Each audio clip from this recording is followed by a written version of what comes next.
Madam! And welcome back to Oh Madam. I'm Alice. I'm Amelia. And what are we talking about today, Pooks? We are talking about, I'll give the episode title and then we can dive in. In all its glory. The Tortoise and the Hare. Love. Feeling behind, regret and the race to live life. Amazing. I hope that this is an episode that people are going to be able to relate to. I hope so. I feel like at the point we are in life. Yes. This is very relatable. I feel like every time we get together with our friends, we have conversations along these kind of lines. Yeah. So hopefully, you know, Someone happy else weekend, can relate. everyone. Hopefully you're finishing your week. If you're feeling a bit down, you're feeling any of these kind of emotions, hopefully this will be a good way to kind of like, I don't know, feel like we're having a chat. Yeah, pick you up a little bit. Exactly, before your lovely weekend. Should we dive in? Let's dive straight in. Okay. Right. I'm excited about this one. I'm excited too. I think this is going to be a good one because we don't have any Ask the Madams on this. We don't. Episode. But it means we'll like really dive in. But we can have a deep dive and because it gives us have more a time. little bit of a ramble. Yes. Love a bit of a A ramble. nice ramble. Right. Exactly. So, I think we should start with like comparison and pressure. And real. Especially, I don't know whether this is just because we're at this point in our lives and it feels more relatable, but like leaving uni. Yes. And where you should be, shouldn't be, Yeah. comparing yourself. This whole idea of feeling behind. Yes, I because guess. everyone leaves uni like in your year group at the same time and then all goes off and all tries to do the thing they want to do. And some people may seem like they're more ahead and then all you do is like compare and you're like, oh no, I'm not where I'm supposed to be. And then this is like this pressure of failing somehow, even though... I think it's really hard because I was having a chat with one of our lovely madams on Instagram, just like in DMs about like a comment that had been sent in for a previous episode about this idea that for the first time ever, like we've left a system where everything is been structured and we're all at the same place. Yeah. Like you go through primary school, then secondary school, then uni, if that's the direction that you choose to go. But everyone's at the same point in life. Yeah. Like there's none of this kind of, you know, like, oh, you're in the same thing, but like some people are super ahead. Like at the end of the day, you're having the same education, you're having the same kind of experiences in that sense. And now we've been set free. And now it's... Like, do it on your own. I think it's so easy to then be able to compare and be like, okay, well, if I've had all of this same, like literally did the same degree as this person, and I'm watching them do this, and why am I not doing that? Yeah. Or like, it's tricky, it's that kind of like awkward thing of like, but do I want that? Do I want what they've got? Or is it just because it looks like that's the better thing to have? It's because they're succeeding in the thing they want to do, and if I don't, but like personally, if I don't feel like I'm succeeding in the thing I necessarily want to do, it doesn't have to be the same as what they're doing, but if it's not succeeding to the same level at which they are, I'm like, well, I failed. Which is not the case at all, because everyone's at their own little pace. It's so interesting. I like a few weeks ago I met up with some friends from school for dinner. Yeah. And it was so weird because we're four very different people. No, there were five of us. I can't count. There were five of us. Five very different people. Yeah. Very, very different life experiences. All went to school together. All went and studied very, very different degrees. Yeah. And like hearing them now and where they are in their lives now, I was kind of like, oh my goodness. The fact that like we literally took science classes together or English classes together. And now you're off working for this insanely big company or working for the government and like living in like a flat in London, and like we were at the same point 4 years ago. That's weird to me. I know. But it shouldn't be. It shouldn't be because everyone's had different experiences and been in different situations throughout. You've had the same amount of time, but every situation, it's all situational, it's all very different. And I compare myself to people that have had way more time to experience stuff. Literally, people will be at work and they're like 30 and I'm like, oh, I feel behind because I'm not where they are. I'm like, they've had a decade longer or 8 years longer to get stuff going. I don't know about you. I still compare. Are you the youngest in your team at work? Yeah. I'm the youngest in my team by about like 4 or 5 years, I think. Me too, I think. And then 5 years. Everyone else is kind of like 10 to 15 years older than me. And like, it's so lovely. It's so nice having those different perspectives. But it's like, I have to remind myself, I'm like, no, I don't have my own place. I know. Live with my partner. I don't have all of these like different things that these people do have because they're older and they have more life experience. And I have to sit there and be like, yes, I'm going to work with you, but also like, I am so much younger and it's okay to not be hitting those milestones, and it's trying to like alleviate that pressure, I guess. My closest friend at work, she's 27 and she has a baby and a husband and a house and a dog and everything, and I'm like, okay, I'm only 5 years behind, but I'm also 5 years is half a decade. But also so much can happen in 5 years. I would also say that's quite early. Like for me, I like at 27, like it'd be lovely to be with someone. It'd be lovely to have a house. Whether that will happen or not, I don't know. But I'm more than happy to wait for like a family into my 30s. Like I'm not in a rush. No, and I think it's being okay with like not being in a rush. Well, that's why we picked the episode title. Exactly, because the tortoise wins the race. It does at the end because it goes slow and steady, and it's fine. I have not heard about the tortoise and the hare for so long. Really? And then when we were coming up with an episode title, Amelia was like, "Oh my goodness, the tortoise and the hare," and I was like, "That's such a good." It just like puts it into perspective, because doesn't it? It's that kind of like reminder Tale that as we're old as all time. we're all on our own paths, and there'll be times where we cross over with each other. But actually, I think something for me that I've been really trying to apply this year is just realise everyone's on a different path. Yeah. Everyone will experience what they want to experience. It's just being patient and being like, okay, that's not happening in my here and now right now. Yeah. But that doesn't mean it's not going to happen ever. And just because it's happening for this person now, that doesn't mean that I should then feel bad that it's not happening for me. Definitely. Because also there'll be things happening in my life that other people will be going, oh, I wish I had that. Yeah. And I might not be able to recognise that. Yeah. But because it's you so will always normal. have Because something it's like, that other people want.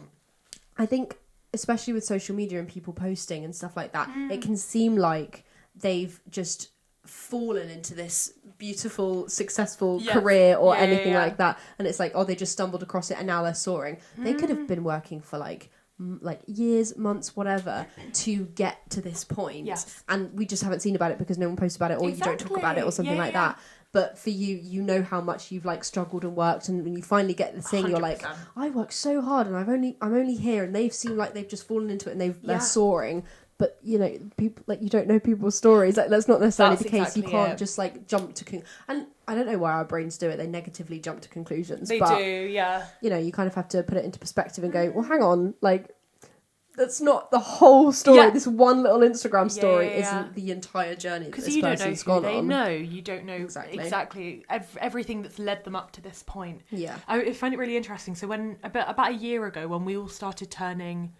Was it when we were turning 20 or when we were turning 20? We must have been turning 20 at the time. Yeah. Yes, and 20. I remember it was you were turning 20. Yeah. And you were like, oh my goodness, that feels really scary. I'm not teens anymore. Yeah. I remember you were speaking to one of our friends and she was like, honestly, the way I view it is that you hit 20 and you're not 20 scary, you're a baby adult. You've reset back to zero. And actually that was such a nice kind of perspective. I think about that every birthday. I turned 22 and I was like, I'm only 2 years old. You're a 2-year-old adult. Like that kind of like perspective with it. Yeah. And I think that's quite a nice way of just being like, why would I own a house at 21? No, I'm literally a little baby. I compare it to like, it's all well and good comparing to people at work and stuff like that, but I also compare it to my parents and things. They'd moved in but I think my mum was 21 generation, but at that point, like and like cost of living was so like, different. It's all about what kind of person you are, and if it's like moving in with a partner, it's kind of like, is that right for the two of you at this point in your life kind of thing. If it is, grand. But if it's not fine. And you can know that you want that to happen one day, but also you can equally acknowledge, actually, right now, we're both better in our own spaces because we're chasing our own individual things now. Exactly. And then it doesn't mean it's never going to happen. No. It's just kind of like, at what point if can they don't overlap and overline, you need to think about, yourself, and the 100%. Other person needs to think about themselves. And if they don't overline right now, it's fine. Yeah, exactly. There's time for it to overlap and intertwine and make sense together. I think that's why we wanted to talk about this idea of like the race to live life. It's kind of like, it's okay, put the brakes on. Like we don't need to keep running. Yeah. You can take a breath. You can do it. You can keep going, but just do it at your own pace. You don't have to rush 100%. Stuff because then you miss things and you don't, look at what you've got and appreciate it and things like that. Like So in the future, I'd like to be in a creative industry. At the moment, I'm in a job that's not particularly creative, but it's a job and it's stable. You've also tailored it to be as creative as you can. I have a little bit. Really I've tried to. Yeah. But like, I work with lovely people. I get to see doggies every day. Amelia works at vets, which is really cool. It's very cool. I get to work with my mum because she works there as well in a different department, but she does. And you got to think about it. It's a job. It's stable. You 100%. Have a lovely job. I have a lovely job and an even lovelier team. Yeah, that's my biggest thing. Your team sounds gorgeous. Honestly, I've like fully landed on my feet, and I feel so grateful because I think I had a lot of like, not like, I feel like I was a bit nervous going into the working world because like, I think growing up through like school and stuff and uni, I feel like I seeked a lot of kind of like reassurance of people to know that I was doing well. Yeah. And I think a bit worried when I left uni that like, oh, what if I ended up in the wrong job and then had a negative experience of it. and then, you know, it like knocked my professional confidence or something. But the team I work with now have really built me up and given me that kind of working confidence, which is something that I think I needed more than I realised. And yeah, they're lovely. They're such nice people. That's so nice. I'm really glad you've got those people.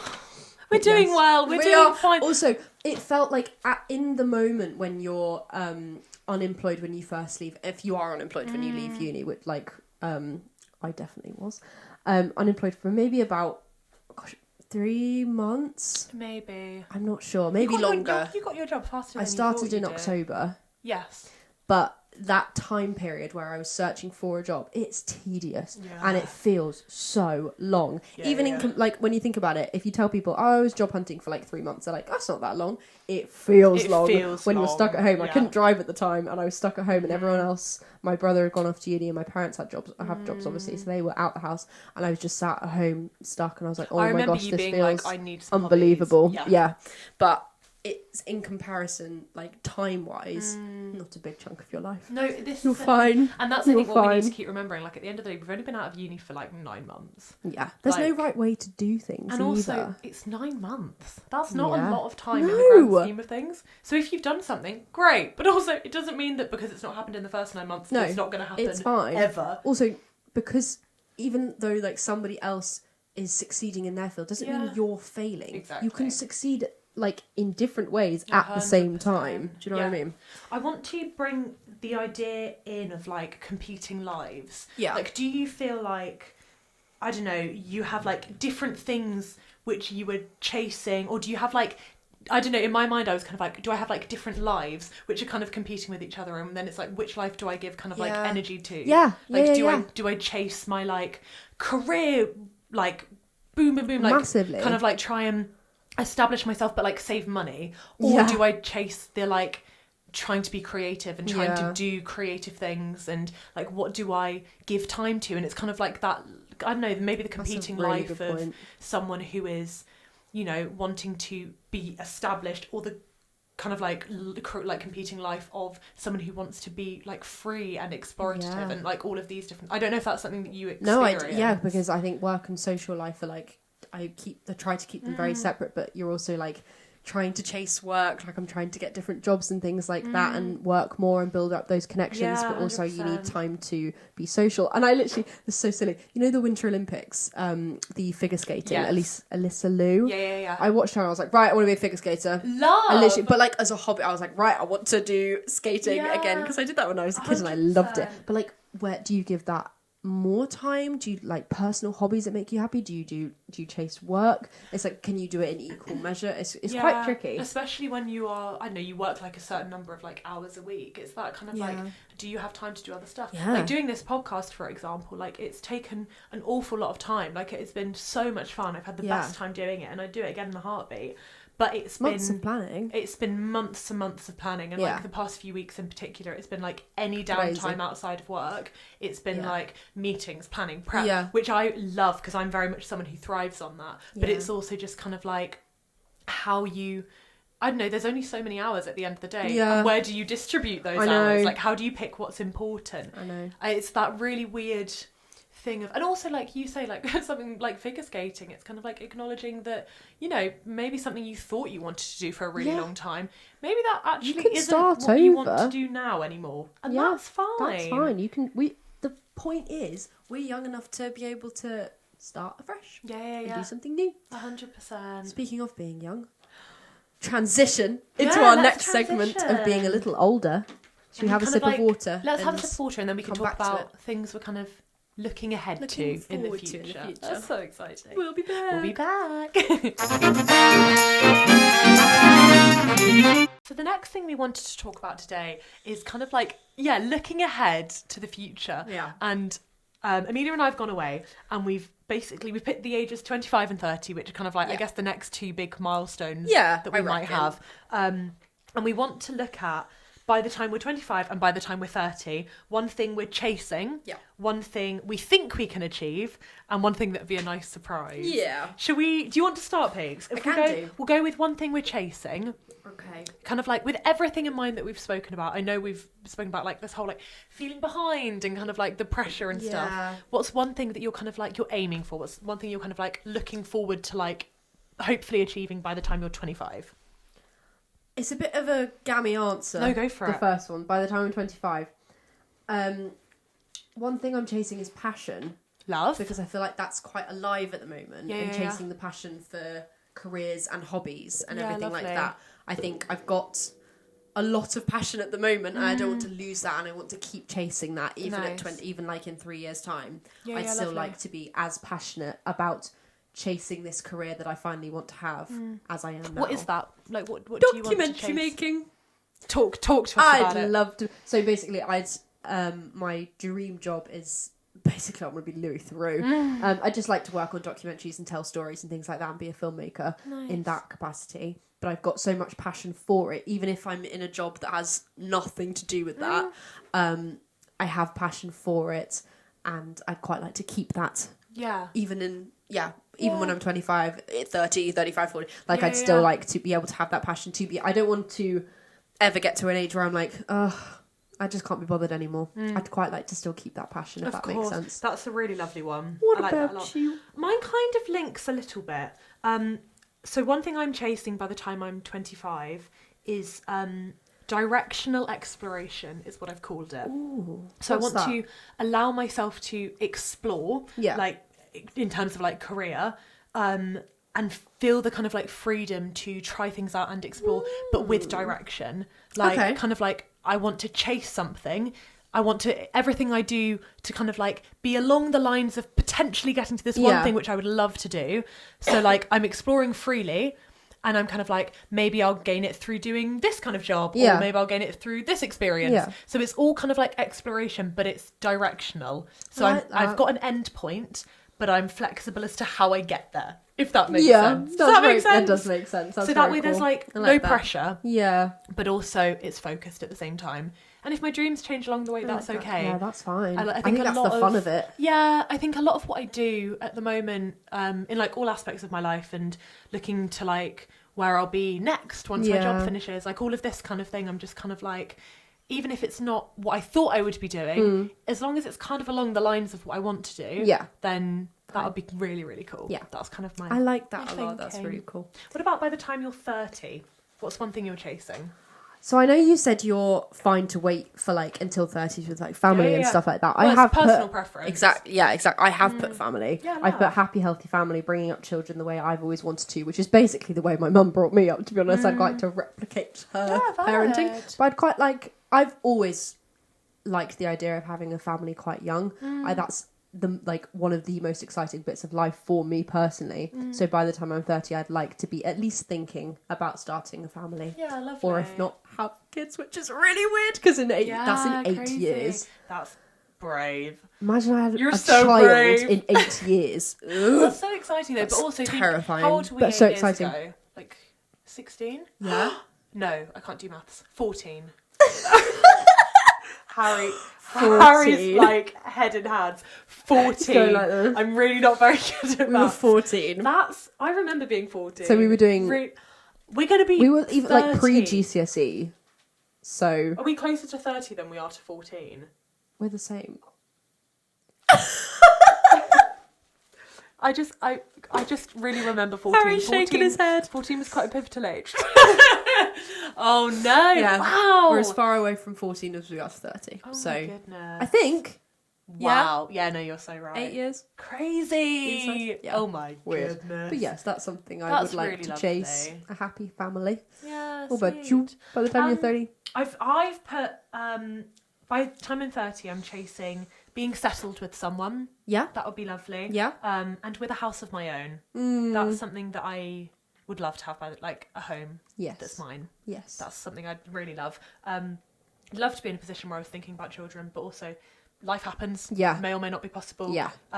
You never know what's happening in your life. Yeah. Maybe you've not met the right person or whatever. So I'm kind of like, it'd be lovely to have met someone, be settled, and in my own house. Yeah. But, yeah. That's exactly the same as my next one. That's my thinking.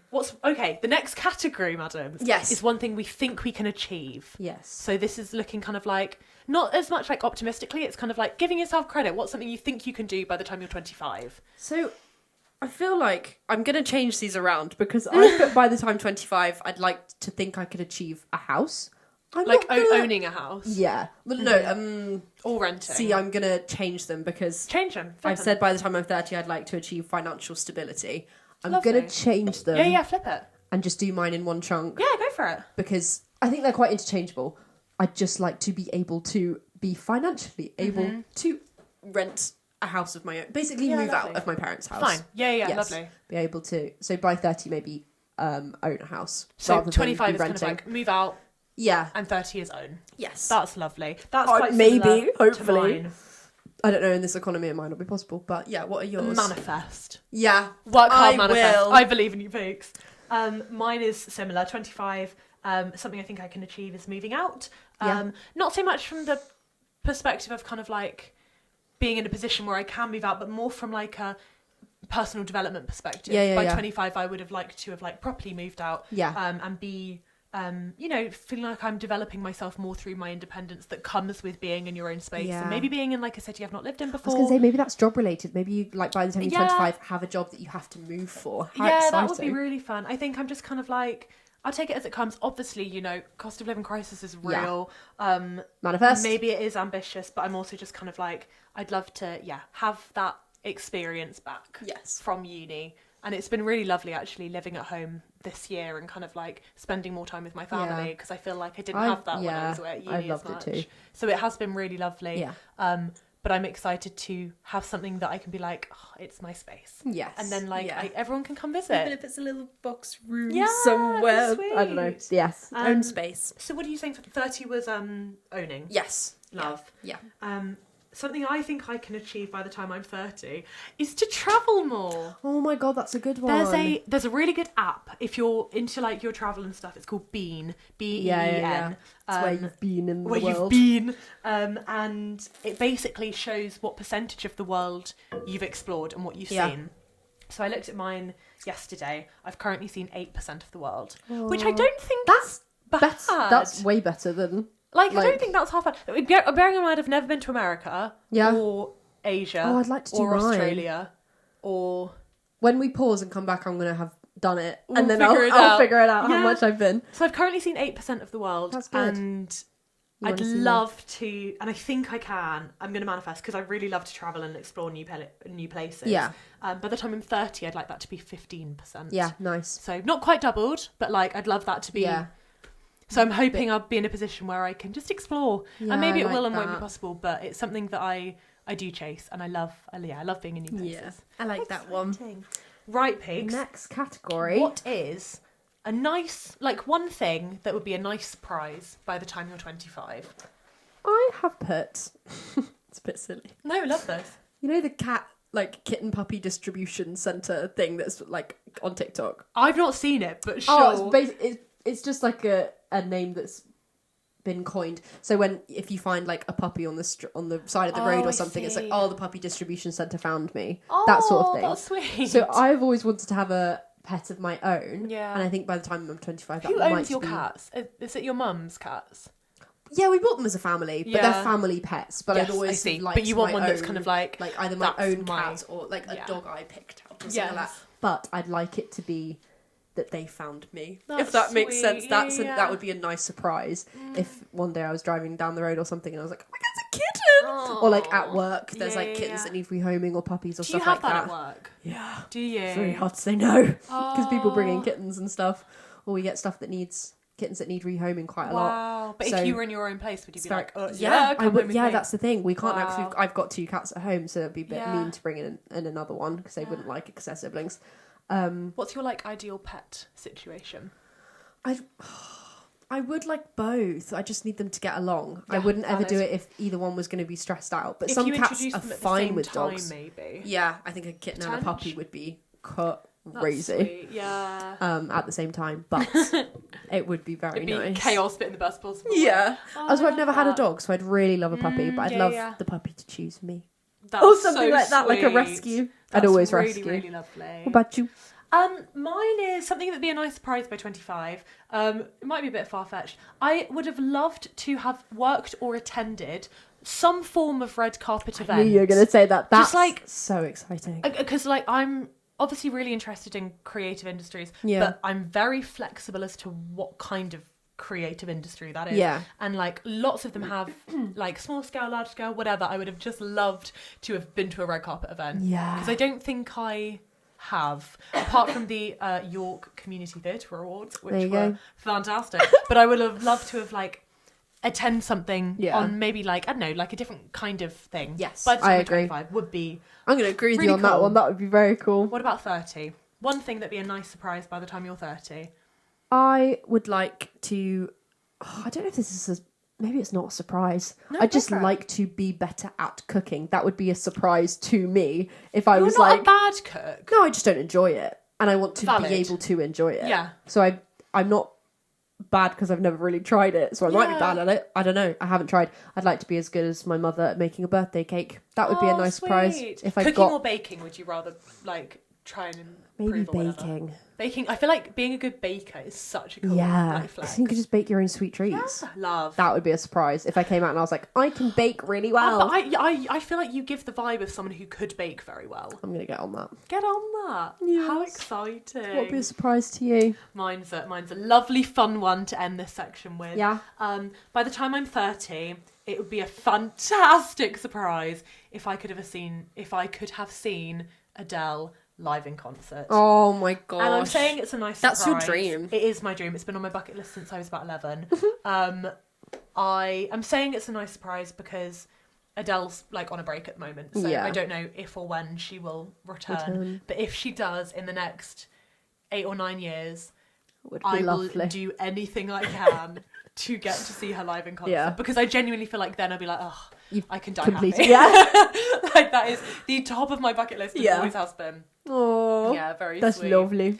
Oh, madams, please let us know. DM us on Instagram. Yes. What you're like looking forward to by the time you're 25, 30, or just in the anything future. You're looking forward to or thinking you can achieve. Yes, exactly. We'd love to know. Right. How exciting. You know the drill.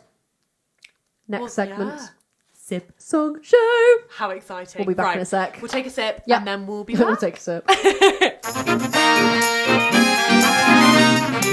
If you've made it this far, you know what time it is. Sip, song and a show. Sip, song and show. Do you want to go first, Peaks? I can Your do. sip of the week. What has this episode inspired you to recommend our madams with? Well, it's kind of like going back, because we were talking about just slowing down, being the tortoise, like going back to your roots. It's a drink I had when I was little, at my grandma's house, I think, because I don't think I was actually allowed it at home. Maybe I was. Maybe I'm misremembering. My parents are going to watch this and be like, you were. Yeah. Hot Ribena. Love. Because it's such a comforting drink, Yeah, especially really when you're not feeling very well and stuff like that. It's delish. That's all I have My to say. sister used to have it a lot in the mornings. I was always more of a cold Ribena girly, but especially when you're poorly or you got a sore forget throat. Ribena exists, and then I'm like, yeah, it's really nice. No, But that's a really good one. What's yours? Mine's pink milk for like the same reasons as yours. If anyone watched Charlie and Lola growing up, like my family and I were big fans.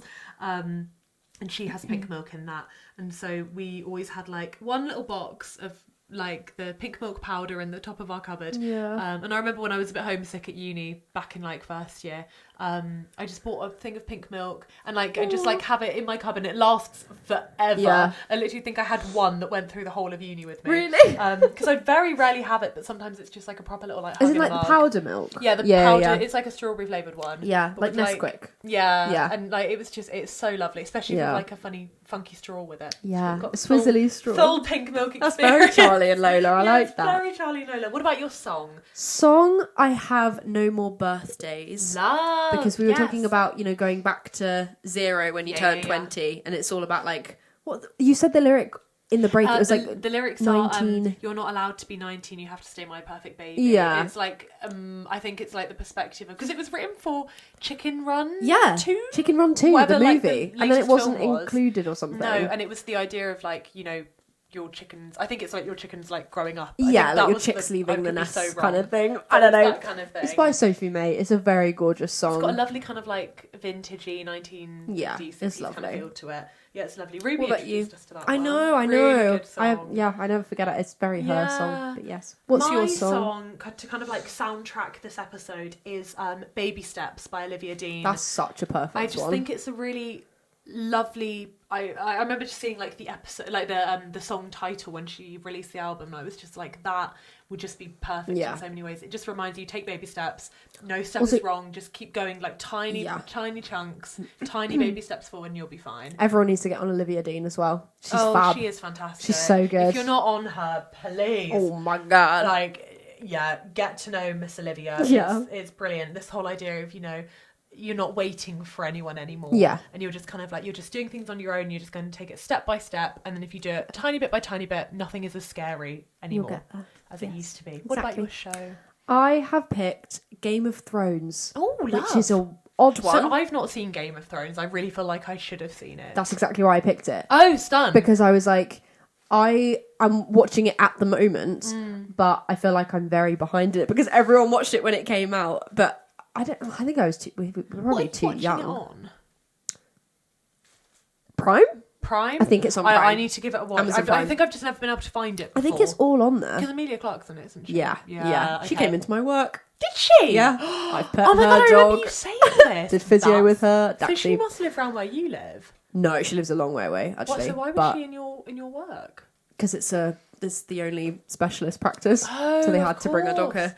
Wow. But yes, so she's in it. But it was because I felt very behind in the fact that I hadn't seen it, and I feel like I'd love it, and I do. So I'm watching it at the moment, and I'm catching up, but I'm just taking my time with it.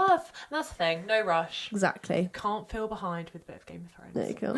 What's your show? Mine is The Durrells. I feel like not enough people have seen The Durrells. Yeah. It's so cozy and wholesome. It's about if anyone knows Gerald Durrell. Ooh, I've got fluff flying in front of me. It's a real family, the Durrells. Gerald Durrell was very big in kind of like animal studies and conservation and stuff. He opened a zoo at one point, and he's got a book called My Family and Other Animals. It's a really, really good book. The Durrells it's kind of like it's a TV series about the life of Louisa Durrell, who's the mum who kind of in the middle of the Second World War, effectively. I think it's just before or just after. It's kind of in that period of time, like the 1940s. Basically goes, none of my children are happy here. I'm not happy. Like, everything's gone wrong. My husband's been killed in the war. I'm off. And she literally puts them all on a boat and takes them to Greece. Yeah. And they just start their entire life from scratch. And they like move into this like really rundown house, and it's about the lives of the 4 children and her and all of the people that they meet in Corfu. But every one of the kids are at such different ages. I think Gerald Durrell's about like 11 in it, and then the oldest I think is kind of like in his 20s. So it's a nice representation of different ages in the 1940s. Yeah, that's true. Like, different kids going through different experiences, ages, all set against the backdrop of Greece. You recommended it to my mum, and she loved it. And I'm so pleased because my mum and I love it. I need to watch it. I need to get on it. It's just so perfect, especially as we're now in summer. I'm taking your rec. Take my rec. I'll take yours. No. Should we do a little swap? Yeah, you're gonna hate Game of Thrones. I'll tell you. No, I'll give it a while. Oh, Madam, thank you so much for tuning in. Thank you. We hope you've enjoyed today's episode. Yes. Next week's episode will kind of be a continuation. Anyway, they're not a continuation, but they're kind of related. They are kind of related. So stay tuned. If you like this one, stay tuned. How exciting. But have a lovely weekend. Lovely weekend and a lovely week. And we'll be back with you next Friday. Yes. Love you. Love you. Bye. Bye, Madams. This might have to be what I look like if I become a singer. You know how everyone has a unique image. Of loving. And that's headphones. 39 degrees. And I was like, Yay!